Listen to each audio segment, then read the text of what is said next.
Dona de uma costa marítima privilegiada, ao contrário da maioria das capitais do país banhada pelo Oceano Atlântico, a capital paraibana foi fundada a partir de um rio, o Rio Sanhauá. Nesse dia 5 de agosto, João Pessoa comemora 436 anos de fundação. Cidade histórica, a terceira mais antiga do país, quem passeia aqui contempla, além das belezas naturais, edifícios de diversas épocas e estilos arquitetônicos, desde a colonização, como o casario edificado nos diversos pontos do Varadouro, as casas de comércio do Porto do Capim, os prédios religiosos típicos do barroco colonial, além das casas e dos edifícios de diversos movimentos que vão do neoclássico, à arte déco e arte nouveau. A maior parte tombada pelos órgãos de proteção ao patrimônio, que aguarda revitalização e ocupação sustentável. Já é uma maravilha e enche os olhos passear pelas ruas na área central da cidade, sem falar dos prédios modernos e contemporâneos espalhados pela cidade. João Pessoa é considerada uma das capitais brasileiras com melhor qualidade de vida. É conhecida pelo verde, rodeada por áreas naturais, parques, jardins, reservas de mata atlântica, como o Parque Zoológico Arruda Câmara e a Mata do Buraquinho. Hoje, somos mais de 817 mil habitantes. E as praias, que os colonizadores mal conheceram, tornaram-se área nobre e centro das atenções, lugar de maior socialização, lazer, esporte, que elevou a qualidade de vida dos moradores e de quem visita a nossa cidade. João Pessoa conta com uma orla de aproximadamente 24 quilômetros de extensão. São 9 praias de águas mornas e tranquilas: Bessa, Manaíra, Tambaú, Cabo Branco, Seixas, Penha, Jacarapé, Praia do Sol e Barra de Gramame.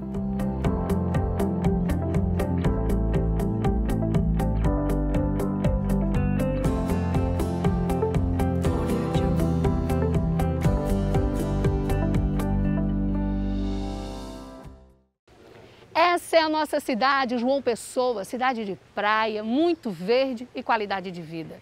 Nós vamos conhecer um pouco mais sobre a nossa cidade através do olhar das nossas crianças.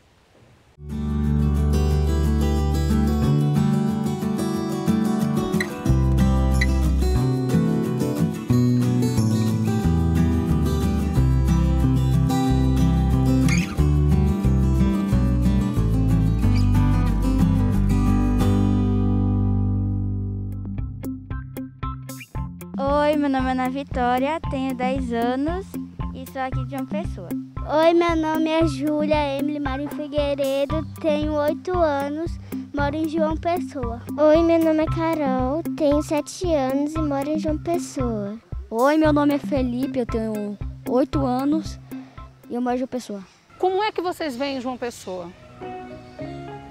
É muito bom, eu gosto muito daqui. Para mim é a melhor cidade do Brasil. Cidade não, é estado. Eu amo João Pessoa porque ela é fantástica, é incrível. O que é que tem de legal em João Pessoa? A Bica, o shopping e a lagoa. Eu gosto de João Pessoa que tem praia, a Bica que eu tô. É um lugar incrível, muito verde, tem a Bica, o shopping, muitas coisas legais e dá para se divertir muito. Vocês se sentem seguros de morar em João Pessoa? Bom, eu me sinto segura, mas sempre com um adulto por perto para vigiar tudo.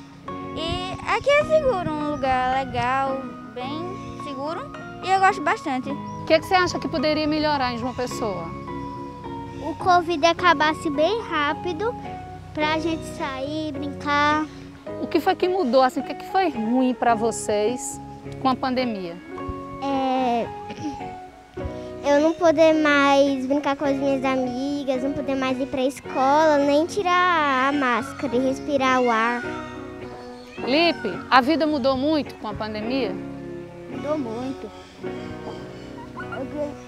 Eu queria muito voltar para a escola, para isso. Eu fiquei quase 2 anos sem ir para a escola, mas eu queria muito ir para a escola para aprender mais. Vocês ficaram tristes durante a pandemia? Sim, por causa da escola e outras coisas que foi fechando, a gente teve que usar máscara para se proteger.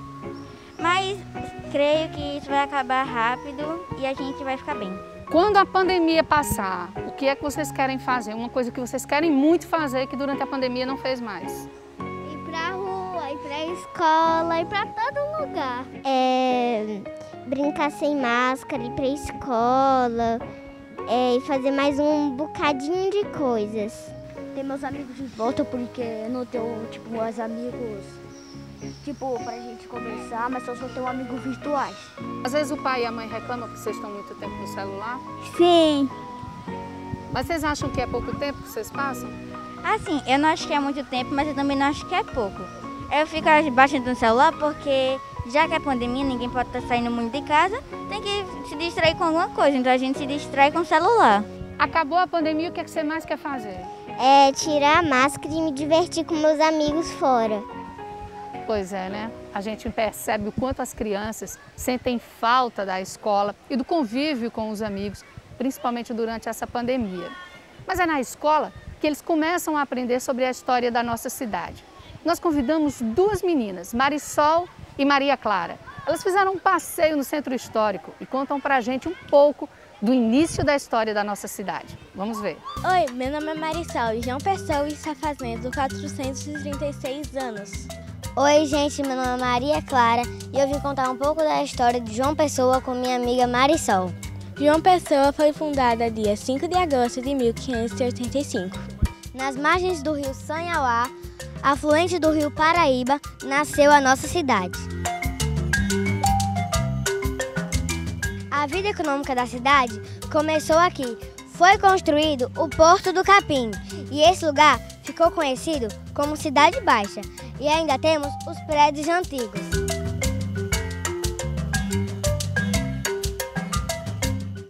No alto da colina foi construída a primeira igreja dedicada a Nossa Senhora das Neves. A primeira rua era chamada Rua da Ladeira de São Francisco. A segunda rua era chamada Rua Nova, que hoje a gente chama General Osório. O tempo passou, o comércio cresceu e foi construído o primeiro hotel de luxo, o Hotel Globo. Várias personalidades se hospedaram aqui e várias casas foram construídas para receber as famílias que chegavam.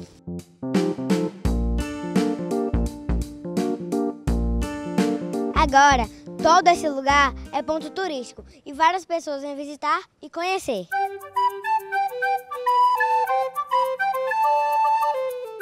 O Centro Histórico de João Pessoa é formado pelo centro da cidade, bairros do Roger, Jaguaribe, Tambiá e Varadouro, e foi tombado pelo Patrimônio Histórico Nacional em 2007.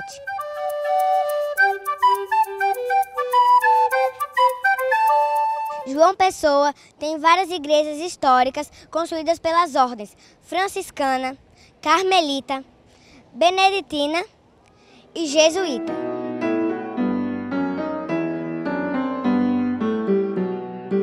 A nossa capital teve vários nomes. O primeiro deles foi Cidade Real de Nossa Senhora das Neves. E teve também Filipéia, Frederica, Paraíba e, por fim, João Pessoa. João Pessoa era um político, advogado, presidente do Estado e candidato a vice-presidente da República.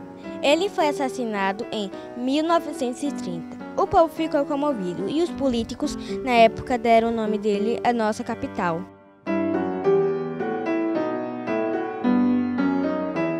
A gente gosta de morar aqui. Parabéns, João Pessoa! De novo, vai. Filipéia, Frederica. E eu vou com... Nós estamos no Parque Zoológico Arroio da Câmara, a conhecida Bica, que é um lugar que tem um pedacinho de Mata Atlântica, muitos animais, parques, muita coisa ainda está interditada. Mas Quando a pandemia acabar, que vocês puderem se divertir, passear, como vocês falaram, vocês acham que lugares como esse são lugares bacanas para as crianças, que as crianças gostam? O que vocês acham desse lugar? Sim, eu amo. Inclusive, eu amo animais e eu tenho vários bichos favoritos, mas um deles é cachorro e dois deles é cachorro e leão. Eu gosto de animais marinhos, tipo tubarão, baleia e também alguns. Vocês acham que lugares como esse é legal para ter na cidade? Sim, eu acho muito legal que tem animal, tem parque, tem tudo aqui para as crianças se divertirem. Faz bem para a saúde ver um pouco de verde na vida, ver um pouco de animal. E dá para brincar bastante, dá para fazer piquenique. E é muito bom ver os bichos, os animais. Se fosse para falar com o prefeito de João Pessoa, o que é que vocês diriam para ele criar aqui em João Pessoa? Mais parques, mais árvores e muitos animais. Eu daria, tipo, para fazer um tipo de reforma aqui na Bica. Tipo, para colocar mais animais. Ok. Tá aí a reivindicação das crianças. Mais verde, mais animais e mais diversão. Agora a gente vai dar uma paradinha, porque a repórter Michele Souza conversou com uma pesquisadora que traz muitas informações novas sobre a história de João Pessoa. A pesquisadora está na Espanha. Michele Souza fez essa entrevista online. Vamos acompanhar? Olá todo mundo que está acompanhando o nosso programa. E se a história que foi contada sobre o nascimento da nossa Paraíba e da nossa capital paraibana não fosse bem assim como está nos livros? É sobre novas e importantes descobertas históricas que a gente abriu uma conexão Paraíba, Brasil, com Salamanca, Espanha, para conversar com a historiadora Sílvia Brito. Ela é paraibana de Campina Grande, mas se considera um pouco pessoense. Mestre em História pela Universidade Federal da Paraíba, mestre e doutora em História pela Universidade de Salamanca. É sobre a tese dela de doutorado intitulada A Conquista do Rio Ruim, a Paraíba na Monarquia Hispânica, que a gente vai conversar a partir de agora com a pesquisadora e professora Sílvia Brito. Sílvia, muito obrigada por atender ao nosso convite da TV Câmara. Primeiramente, eu gostaria que você falasse um pouquinho mais sobre essa sua trajetória acadêmica que lhe transportou aqui da Paraíba para a Espanha. Obrigada, Michele. Bom dia para vocês. Boa tarde, Espanha. Não sei que horas vai ficar passando, mas eu sou Sílvia Brito, como havia dito Michele. Nasci em Campina, mas fui muito pequena para João Pessoa, então a minha vida escolar, minha vida acadêmica foi toda mesmo em João Pessoa. E desde a graduação eu sempre me interessei muito pela história do Brasil colonial, né? Como a Michele mencionou, fiz o mestrado na UFPB, fiz o mestrado na Espanha com uma bolsa que tinha naquela altura para estudantes da América Latina. E foi através dessa bolsa inicial do mestrado na Espanha que eu comecei a pesquisar nos arquivos europeus e que comecei a topar com muita documentação relacionada à Paraíba. Naquele momento eu não pude mexer muito porque eu estava estudando uma outra temática, eu trabalhava o Brasil holandês, né? Muitos de vocês devem conhecer, mas eu fiz um levantamento gordo, uma lista dos manuscritos que eu achava que fossem interessantes para a gente, pensando já no futuro doutorado. E isso é mais um pouco explicando mais ou menos porque eu estou aqui. Você, então, tinha um objetivo inicial e conta um pouco sobre como foi que esse objetivo inicial dessa pesquisa de doutorado ganhou novos rumos e trouxe novas descobertas. Certo. Essa foi uma pesquisa muito orgânica, Michele. A investigação ela foi caminhando conforme a documentação ia aparecendo. A partir dela, eu começava a destrinchar novos cenários, personagens, e para chegar nisso, eu tive que utilizar uma documentação gorda, vasta, como eu falei, né? A maior parte deles eram manuscritos políticos e administrativos. Era, sobretudo, essa documentação institucional da coroa espanhola, que, apesar de burocrática, digamos assim, um pouco chata, ela me permitiu fazer várias conexões com a Paraíba. Eu acho que, de antemão, assim, me surpreendeu muito a quantidade enorme de documentação que era relacionada com essa Paraíba, né? Um espaço territorial tão pequeno E isso, de certa maneira, foi me demonstrando, e a cada momento eu tinha mais certeza e vigor disso, da importância que essa Paraíba tinha em relação a outros locais igualmente importantes para essa monarquia espanhola, como, por exemplo, Santo Domingo, Havana. Quando eu fazia um comparativo com a documentação que eu ia encontrando, surgia essas nuances. E eu digo, os historiadores do período colonial, a gente ouve falar que quase não existe documentação sobre a Paraíba no século XVI, ou o que existe está em Portugal. Então, foi muito impactante para mim, enquanto pesquisadora, encontrar essa documentação pertencente a nós, né, aos paraibanos, localizado nesses arquivos espanhóis. E é um espaço territorial, como eu falei, muito pequeno, que estava no outro lado do mundo, no outro lado do Atlântico, na periferia mesmo do mundo até então conhecido. A nossa história, a história da Paraíba e do Brasil, ela está muito vinculada com a história de Portugal. Então, eu quis seguir um caminho diferente, visitando arquivos diferentes, talvez também fazendo perguntas diferentes para entender o que estava acontecendo naquele período. E me chama a atenção, e eu acho que esse é um momento importante. A nossa conversa gira em torno desse 5 de agosto de 1585. Exato. E eu queria mostrar que antes desse fatídico ano de 1585, houve uma armada, a maior já vista no Atlântico Sul, que passa pela Paraíba um ano antes, em 1584, e que muda o rumo definitivamente da nossa história, e que isso não é visto nos livros, né, até hoje. Então, essa armada toda, e isso envolve também os nativos que aqui, os índios que aqui residiam na Paraíba. Você conta, eu li um pouco antes, você conta que a história demonstra que houve uma guerra com esses indígenas, eles reagiram violentamente, eles estavam preparados para defender este território. O que isso, de fato, impacta nessa questão de datas do que diz respeito à criação, à fundação de João Pessoa e da Paraíba, com o que a gente já conhecia, com o que foi descoberto por você? Quando a gente fala, você e eu, a gente fala sempre Paraíba, mas a gente sabe que era um território ainda em construção. O que existia era um foco minúsculo, que seria futuramente Filipeia, né, que foi denominada assim, justamente em homenagem a esse rei espanhol que se chamava Filipe. Eu acho que o mais importante, assim, antes de entender essa questão indígena, é entender que a conquista da Paraíba ela não foi uma conquista portuguesa. Ela foi a idealização de Portugal, né? Portugal estava tentando conquistar a Paraíba por diversas vezes, mas digamos que a parte pragmática, a organização dessa conquista foi mesmo espanhola. Como eu falei, Portugal vem tentando conquistar a Paraíba desde, pelo menos, oficialmente, a segunda metade do século XVI. Mas os potiguara, que, como a Michele falou, que eram os verdadeiros donos da terra, né? A gente vê muito essas menções à Paraíba, terra dos Tabajara, mas quem efetivamente morava, a população nativa da região, era efetivamente os potiguara. Então, os potiguara, eles eram uma das nações indígenas mais aguerridas e violentas. Eu falo violenta através do viés do europeu, do colonizador.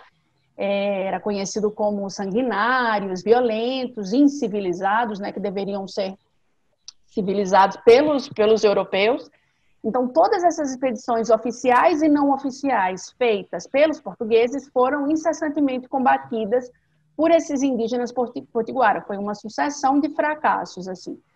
E só com essa iniciativa em 1584, dessa maior armada que cruzou o Atlântico Sul, como eu falei, que foi comandada por um espanhol chamado Diego Flores de Valdés, foi aí que essa armada consegue conquistar, é uma conquista transitória, esse território da Paraíba. E eu acho que a ideia central da minha investigação é demonstrar que esse território, como foi criado, digamos, esse território tão fragmentado que era a Paraíba. Quando eu falo que os espanhóis acabam conquistando e criando esse território pela primeira vez, eu digo criando desde o ponto de vista institucional, porque foi naquele momento que a Paraíba entra na lógica da monarquia espanhola, ela faz parte desse xadrez político da época, ela vai além da documentação. Até então existia um intuito, o objetivo de conquistar a Paraíba, e que isso, na verdade, sucedeu em 1584. E tenho que falar dos documentos inéditos que eu acabei encontrando nessa pesquisa. Pois era justamente isso que eu queria perguntar. Esses documentos inéditos, me parece que você conseguiu encontrá-los num castelo, numa cidade que não é bem Salamanca, é isso mesmo? É uma cidade vizinha, na verdade, Simancas, né, que a gente chama. Esse era o arquivo principal, o arquivo, digamos, prioritário e oficial e institucional da monarquia espanhola. Então, toda a documentação relacionada às conquistas asiáticas dos espanhóis, às conquistas americanas, quando eu digo americana, é o continente americano, o Brasil incluído, tudo isso acabava indo parar nesse arquivo, porque esse rei Filipe espanhol, ele era conhecido como, em espanhol, rei papeleiro. Ele era, assim, queria saber absolutamente tudo o que se passava nessa monarquia. E quando a gente fala da monarquia espanhola, a gente está falando da maior monarquia da Idade Moderna. Era uma coisa suntuosa, assim, tem até um dizer da época que dizia que o sol nunca se punha nessa monarquia, porque abarcava o mundo inteiro mesmo. E ele estava muito interessado nas coisas que aconteciam no globo, ainda que fosse do outro lado do Atlântico, no lugar diminuto e minúsculo, como era Paraíba. Paraíba estava sendo, eu digo assolada, mas na verdade existia um conluio, digamos que uma parceria, vou chamar assim, entre os potiguares e os franceses, porque os franceses importavam, vamos utilizar um termo moderno, do nosso pau-brasil, que era um dos pau-brasis, não sei, mais famosos da Europa, assim, as mulheres, as madames do século XVI sempre utilizavam o pau-brasil da Paraíba, enfim. Eles faziam isso porque estabeleceram certamente algum acordo com os indígenas, né? Isso. O deságue, vamos chamar assim, do pau-brasil, os franceses nunca tiveram a intenção, vamos dizer assim, de colonizar. Eles queriam um entreposto comercial para facilitar essa mercancia. Eles queriam... E como a Paraíba está mesmo no ponto mais oriental das Américas, era muito fácil, digamos, essa conexão. Saía da Paraíba, eles levavam para a Europa, e foi assim que começou a ser construídos esses laços tão fortes entre os potiguara e os franceses. E quando o rei Filipe assume, quando a gente fala sempre o rei espanhol é porque em 1580...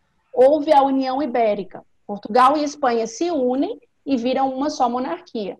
Então, quando esse rei espanhol começa a ver e a perceber que estava perdendo muito dinheiro, a Paraíba era um porto assim, comercial importantíssimo, ainda que diminuto e principiante ainda, mas além de estar nessa região do ponto mais oriental das Américas, fazendo esse deságue do pau-brasil, a Paraíba era muito importante se ele conquistasse a nossa região, até para resguardar outros territórios tão ou mais importantes da monarquia espanhola, como Caribe, México, Peru.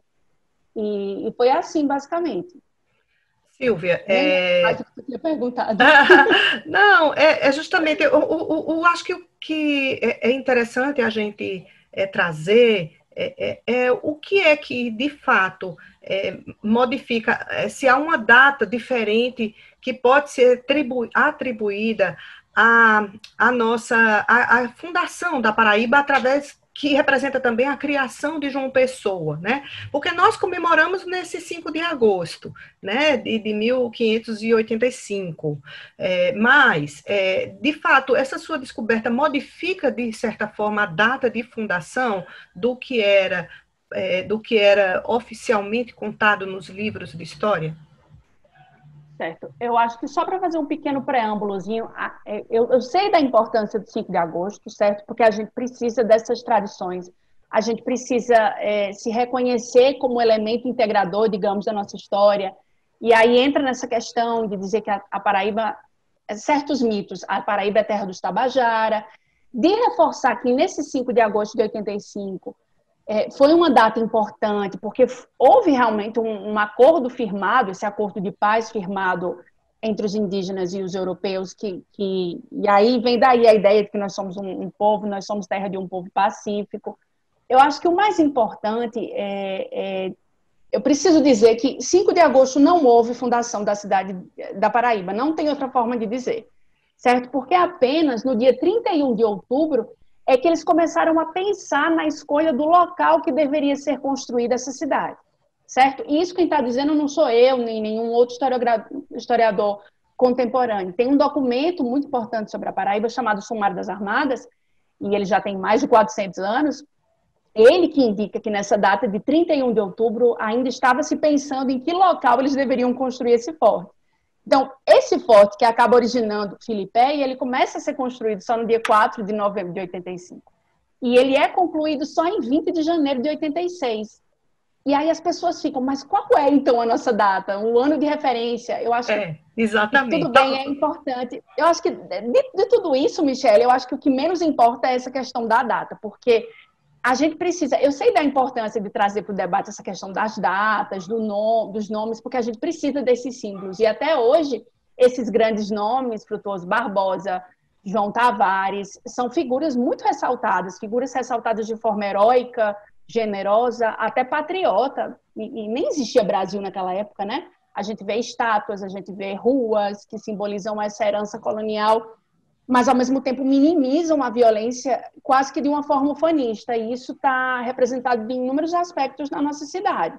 E esse é um tipo de visão que eu acho que merece ser discutido e questionado, porque essa história oficial que eleva, que alça o 5 de agosto, é a mesma que mascara e oculta a violência que os indígenas passaram cotidianamente. Então, é uma história que, de certa forma, é uma falta de respeito e é um descompromisso com as populações nativas da Paraíba. E eu acho importante a gente considerar essas novas linhas de pesquisa, novas narrativas, novos personagens, trazer para a sala de aula essa história mais viva, mais colorida e menos eurocêntrica, sabe, sobre a Paraíba.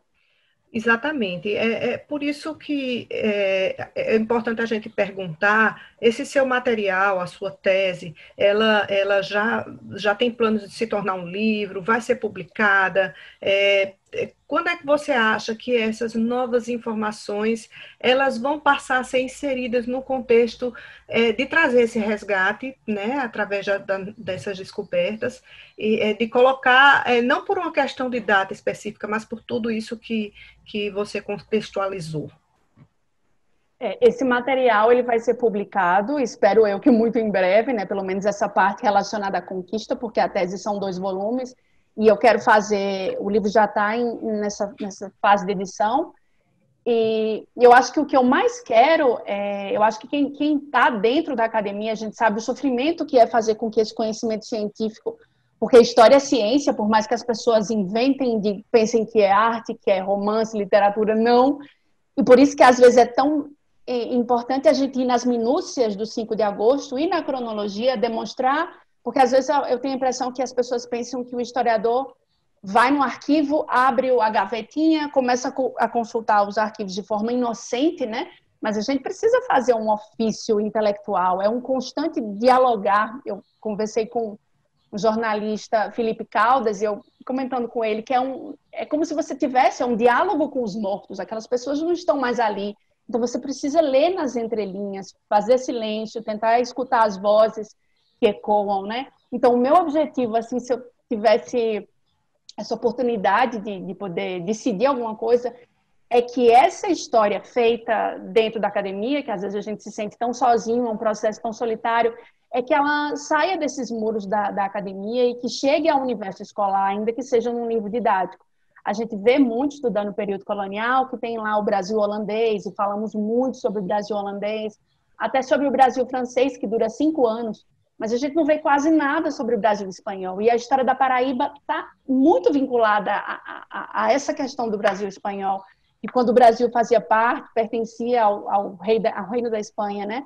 E eu acho que a história que tem sido levada para a sala de aula, e certamente você e eu, a gente estudou, é uma história parcial, digamos, incompleta, porque tinha muito mais coisas por trás. A gente ouve... Não sei, às vezes eu penso que isso está muito relacionado, e eu falo disso na tese, que esse silenciamento, esse apagamento, talvez, seja porque a nossa história ainda é muito portuguesa. A gente segue muito esse ritmo português. A Paraíba pertencia à coroa portuguesa. Não, a Paraíba nasce pertencente à coroa espanhola. E eu acho que é isso. Assim, a gente precisa mostrar esse legado espanhol, porque quando a gente fizer isso, a gente vai entender uma parte que estava ainda obscura da história da Paraíba. Com certeza. Pronto, só para encerrar, eu queria que você, Silvia, falasse um pouco a sua visão, né, que você tem da nossa cidade, não só como uma pessoa que morou aqui, que vivenciou essa cidade, mas mesclando também toda essa bagagem como historiadora, como pesquisadora. Certo. Eu acho que, de cara, eu acho que podia dizer que talvez pudesse existir um maior empenho e cuidado com o nosso centro histórico, porque da mesma forma que eu falei desses papéis velhos, os manuscritos, as ruínas históricas, os prédios, eles também falam, sussurram, às vezes explicitamente, sobre o surgimento da cidade, sobre o desenvolvimento urbano de Filipeia, da Paraíba, a questão cultural, econômica, e eu acho que a falta de atenção com esses sítios históricos da nossa história é ainda notória. Por exemplo, falta um melhor cuidado com o antigo Forte do Varadouro, que está nas imediações próximas à ladeira de São Francisco.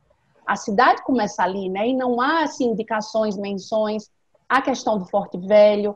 Eu acho que uma maior organização do centro histórico seria um caminho interessante. E eu acho que esse centro histórico, muitas vezes, ele é entendido de forma isolada, mas ele precisa ser visto como parte integrante dessa cidade de João Pessoa. E quando eu digo resgatar o centro histórico, eu acho que a gente tem que favorecer também a inclusão dos moradores. Não é uma revitalização do patrimônio por si só, é também o cuidado e o reconhecimento daquelas pessoas como integrantes, como peças integrantes e essenciais, porque é uma demanda histórica que diz respeito à nossa história. Silvia Brito, paraibana, pesquisadora, mestre e doutora em História pela Paraíba e pela Universidade de Salamanca, muito obrigada por essa entrevista à nossa TV Câmara Municipal. A gente, é claro, que lhe espera aqui em João Pessoa para lançar esse livro que tem tudo a ver com a nossa história. Muito obrigada, Michele.